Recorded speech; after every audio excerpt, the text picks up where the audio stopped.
적어도 죽고 싶지 않아서 판결날 문법에 의해서 재판장 입을 뚫어지게 봤어요. 왜? 무기를 발했기 때문에. 여러분 무 해보세요. 무기하면 입이 나오지 않아요. 무. 그런데 사형하면 사하면 입이 찢어지거든요. 입이 나오면 살고 입이 찢어지면 죽는 거예요. 하지만 그의 간절한 바람은 이루어지지 않았다. 그는 사형을 선고받는다. 5.18 광주 민주화 운동을 선동했다는 이유였고, 일본 망명 중 반국가 단체를 조직했다며 반국가 단체 수괴죄를 덧붙였다. 네 번째 죽을 고비였다. 최후 진술한 날이 이제 11월 9일인데, 그때가 80년 11월 9일인데 한 45분간 하셨는데 마지막 우리 공동 피의자들에게 유언을 남기셨어요. 그 정확한 표현은 이렇습니다. 마지막으로 여기 앉아 계신 피고들에게 부탁드린다. 내가 죽더라도 다시는 이러한 정치 보복이 없어져야 한다는 것을 유언으로 남기고 싶다. 사람이 사형 구형받고 나면은 벌벌 떨고 일어서지도 못하고 혼비백산하는 법인데 잠깐 앉아가지고 가서 논리정연하게 쫙 말씀하시고. 그는 당시의 심경을 이렇게 토로했다. 한편으로는 내가 지금 이렇게 죽지만 내가 이 역사 속에서 국민의 마음속에서 반드시 전두환이나 박정희 씨보다는 내가 더 마지막 바르게 살았단 말로서 평가된다. 또 그 자신이 있었기 때문에 마음에 상당히 위로가 됐습니다. 하지만 교도소에서 삭발을 강요받자 교도관과 싸우기 싫다며 머리를 깎고 그는 밤새 울었다고 한다. 교도관하고는 싸우기 싫다. 그래 깎아라. 그분이 그날 이불 속에서 울었어요. 그래서 이불 속에서 울었어요. 이불 속에서 울었다고 그분이. 이 82년 그 청주 교도소에 있을 때 저희 아내하고 세 아들이 왔어요. 예. 그래 와갖고 이제 교도소에서 면회를 하는데 가운데를 이렇게 유리창으로 가려놓고 구멍을 이렇게 뚫어놓고 그래갖고 구멍 통해서 말하는 거예요. 예, 그런데 저쪽 이 콘크리트 바닥에 있는데 거기서 세 아들이 엎쳐서 큰절을 하더라고요. 한평 남짓한 독방에서 다시 시작된 고난의 세월. 하지만 그의 사형 판결 소식이 해외에 알려지면서 구명운동이 잇따랐다. それで金大中さんが軍事法廷で死刑の求刑死刑の判決を受けるということになりましたので金大中氏らを殺すなという市民の運動がまた起こりまして、私はその中にいました。 국제사회의 구명 여론은 점점 거세졌다. 그때 미국에 있는 우리 한국 교포들이 데모한 것도 중요했고, 리간도 한국이 이래서는 안 된다.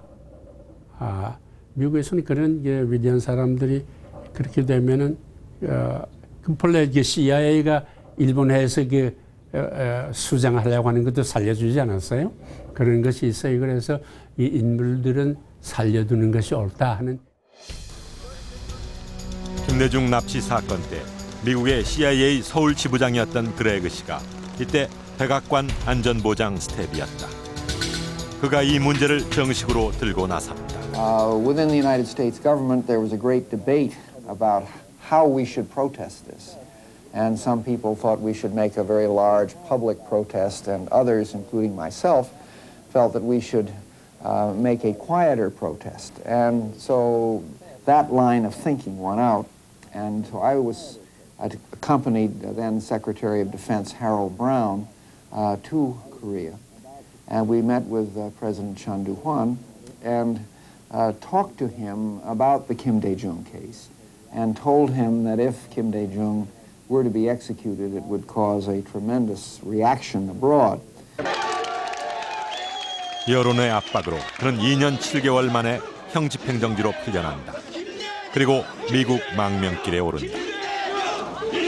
그를 보기 위해 각국의 언론은 물론이고 수많은 인파가 워싱턴 공항에 몰려들었다. 저는 원래는 한국서 석방돼서 한국에 있기를 바랬습니다마는 여러 가지 사정과 또는 가족과 주위 동지들의 권고가 우선 야간 어디서고 자유롭고 안전하게 몸을 치료하는 것이 성결 문제라는 권고에 의해서 나로서는 잠시의 생각으로 미국에 왔습니다. 잠시라고 했으나 언제 조국에 돌아갈지 기약이 없었다. 81년 겨울 미국의 망명한 첫 주일 성당에서 미사를 드리며 그는 어린아이처럼 소리를 내며 울었다고 한다. 가슴에 맺힌 민주화 열망과 고국에 대한 그리움은 통곡으로 피어냈다. 사실 김대중 씨가 그 어린애처럼 잘 울어요. 그게 좀 이상한 거라고. 되게 나는 오하이에서 우는 거 한 번 못 봤거든.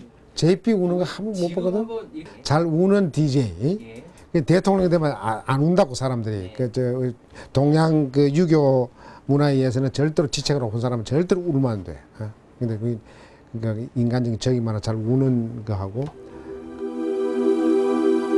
사람들은 그를 불굴의 투사로 기억하지만 곁에서 지켜본 이들은 그를 따뜻한 거인으로 기억한다. 지난번에 뭐 노무현 대통령 돌아가셨을 때도 그 지체 높은 양반들이 국내외에서 와 있었는데도 어린아이처럼 우시잖아요. 그 인간적인 따뜻함. 그는 노무현 대통령 연결식장에서도 권양숙 여사의 손을 잡고 엉엉 울었었다.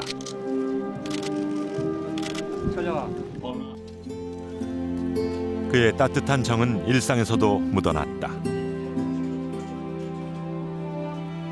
수첩에 깨알처럼 적힌 일과 때문에 아침 식사 약속을 많이 했다.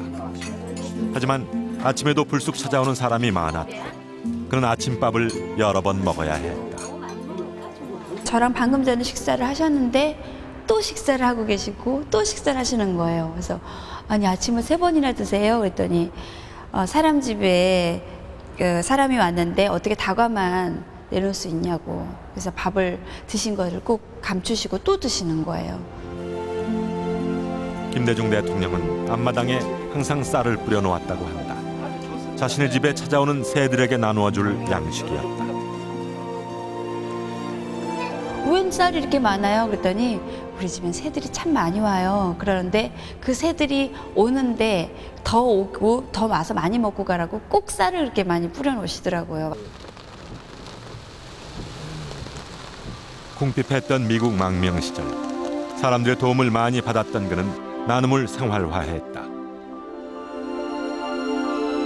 당시 마땅한 거처조차 없던 그에게 손을 내민 곳은 종교단체였다. 그때는 굉장히 모두 입장이 곤란했어요. 왜냐하면 자기 한국에 있는 가족이 문제가 생긴다 이렇게 이제 대사관 그 CIA 요원들이 그렇게 이제 우리한테 얘기했을 때니까 도와주고 싶어도 전부 이제 뒤에서 도와주려고 그러지 나선 사람이 없었거든요. 그런데 위에서는 워싱턴 주교님은 그 한바오로 신부님을 통해 가지고 좀